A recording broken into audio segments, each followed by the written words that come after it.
Forest Service has been working closely with many cooperators in the development of this project, and we're really happy to be releasing the draft environmental impact statement for public comment.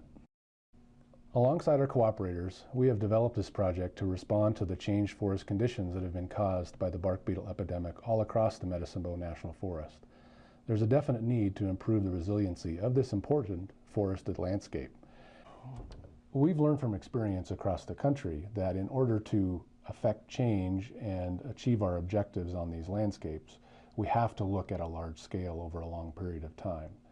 That's why on this project we have looked at 850,000 acres across both mountain ranges on the Medicine Bow National Forest, and we've narrowed down the potential treatments to an area of about 600,000 acres with a proposed action of around 360,000 acres over the course of 15 years.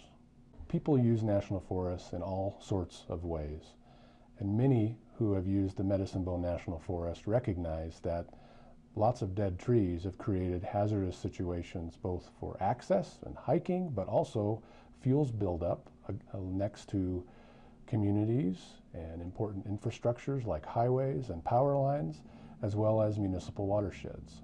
This project is designed to mitigate that risk to adjacent critical infrastructure and communities.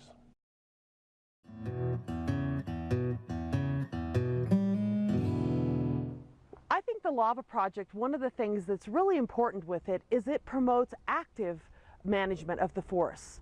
So while there are natural occurrences that happen in the forest, we have fires, we have beetle kill, we're actively managing that forest for our future generations and looking for that long-term conservation.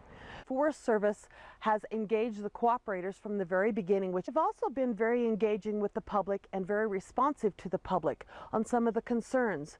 When we're looking at a concept-based National Environmental Policy Act, it's much different than what we've had before. So in doing so, it's been able to get the cooperators to look at projects that are important to them and to really come together and find out where we have those common ground, that commonalities to really promote long-term enhancement of the forest. As a water provider for the city of Cheyenne, we serve approximately 75,000 people, and the board is very interested in having healthy forest and watersheds to provide a reliable drinking water source for the city of Cheyenne. Anytime you have dramatic changes in the forest, such as wildfires or insect infestations, there needs to be reduce that risk by programs, and the LaVA program is an excellent example of being able to reduce those risks and help us with providing a forest habitat as well as keep providing our recreation opportunities for our citizens.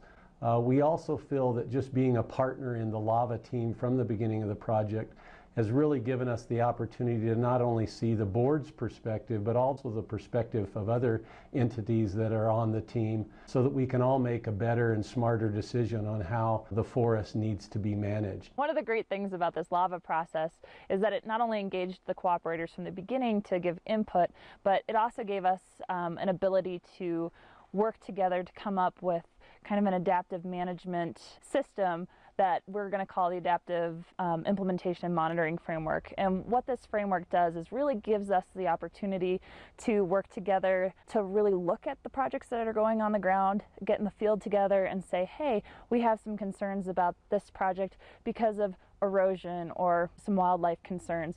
And we can get together as a group and suggest how these projects can be done so that those concerns are addressed. It's really a system of checks and balances that allows not only our stakeholders but also the public to be engaged in these projects and make sure that they're being done with all the resource benefits in mind within the forest plan, and to make sure it's done in a way that's responsible and gets to our end goals of a healthy forest. So when we were pulled in as cooperators on the LaVA project, that's something that's been done in the past in other projects, but here it was really more engaging. So the cooperators came in and have been part of the process really from the beginning and through monthly meetings and workshops and field trips, and so that's been tremendously helpful.